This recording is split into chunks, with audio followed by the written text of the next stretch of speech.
once you walk the spiritual path,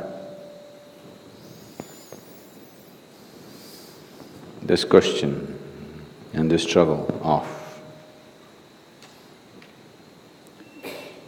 how much of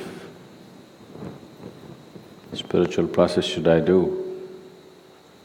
and how much of whatever is called as life I should do.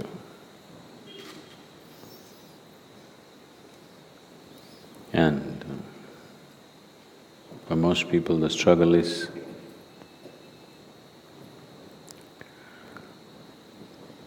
when they're involved in their day-to-day materialistic functions of life, they will long for the spiritual process.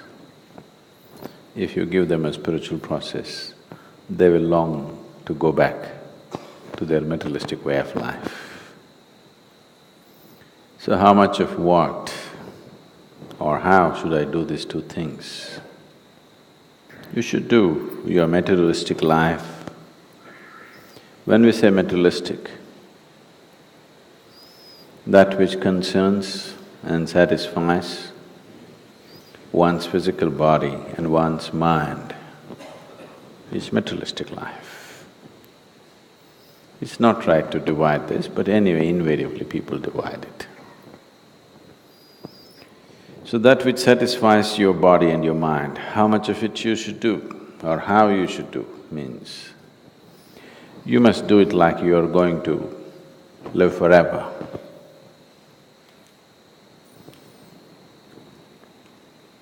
How much or how I should do my spiritual process, you must do it like today is your last day.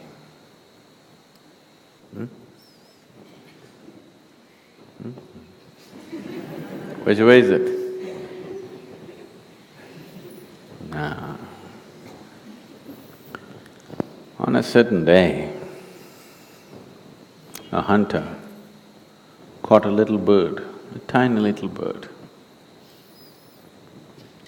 And he was about to take its life. Then the little bird said, "You have caught and eaten many far bigger animals in your life, but it has not satisfied your hunger. Me, a little bird, this much I am. What can I do for you? So why kill me? If you allow me to live, I'll give you 3 invaluable teachings with which your life will be phenomenally rich. One teaching I will give you when I'm still in your hand. The second teaching I will give you when I sit upon the roof of your house. The third teaching I'll give you when I sit on top of that tree." Then the hunter thought about it, looked at this little bird. It doesn't even work as an appetizer, too small. So he said, "Okay, give me the teaching." The first teaching that the bird gave is, does not matter who, whatever pronouncements they make, don't ever believe it.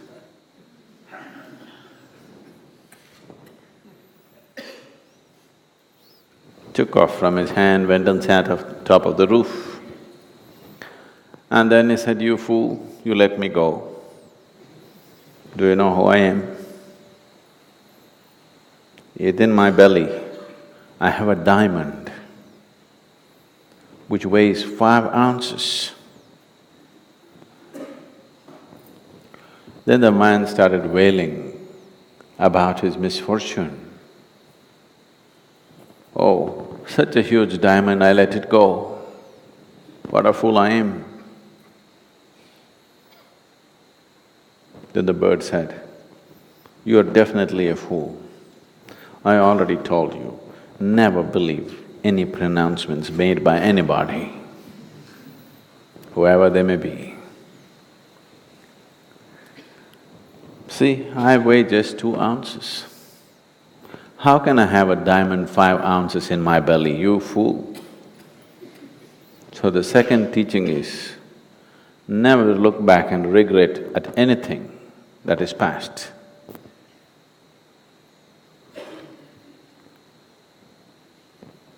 And then flew and went and sat on top of the bird. The men started screaming and wailing, "No, I missed the diamond, now you're telling me not to regret, you fooled me." And the bird went and sat there and waited.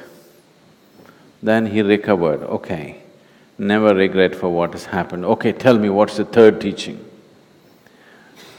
The bird said, anyway, you did not listen to the first 2. What is the use of the third? Never waste your energies and wisdom upon those who don't listen. That's the third teaching, and flew away. Now, whatever I say,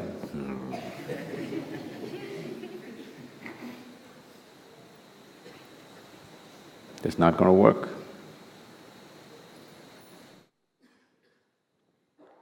Now, your materialistic life, you must live it as if you're going to die today.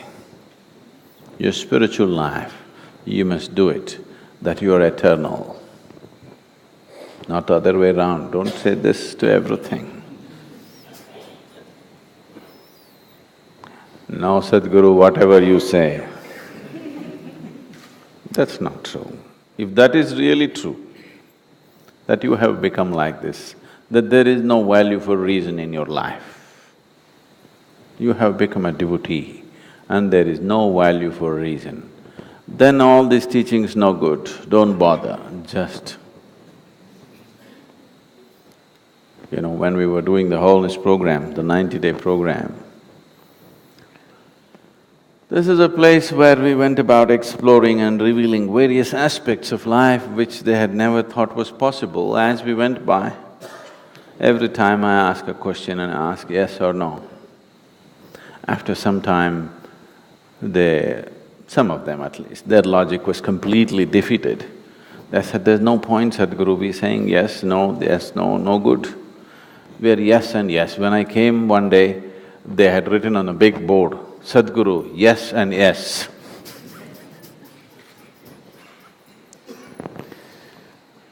So if you have realized there's no value for your logic, then, everything doesn't matter. You don't even have to do this.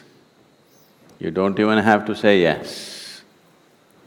But when you still live by logic, whatever is said by whoever, you have to put it to the test of your logic. Because if you do not do that, your logic will not evolve.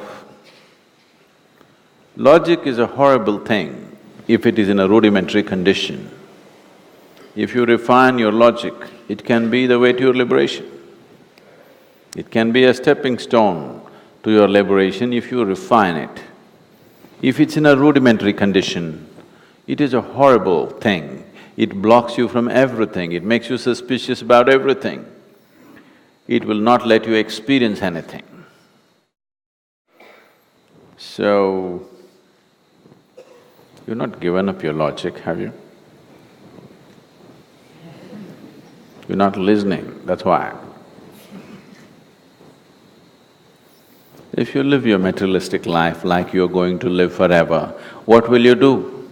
You will buy 1,673 pairs of shoes. I went to somebody's house in the United States and I was sitting in their house and then I needed to use the bathroom. So I went and opened a door thinking that is the bathroom. I opened, it was a large room, about, let's say, one segment of this hall like this, and it was full of shoes. Hundreds of pairs of shoes. I looked, are they in some kind of shoe business? Then I came out and the lady of the house was trying to guide me to the bathroom. Then I asked, what are all those shoes? She said, oh, no.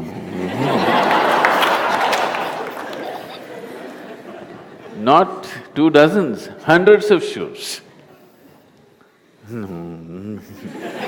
I'm buying shoes for 12 lifetimes I've bought and kept, just in case when I come back. If the shoe price is high in my next life, I've already bought them and kept. So you don't live your materialistic life like you're going to live forever. You live your materialistic life like today is the last day. You live your spiritual life like you're eternal. So without listening, without applying your logic, don't say yes, unless you become just yes and yes.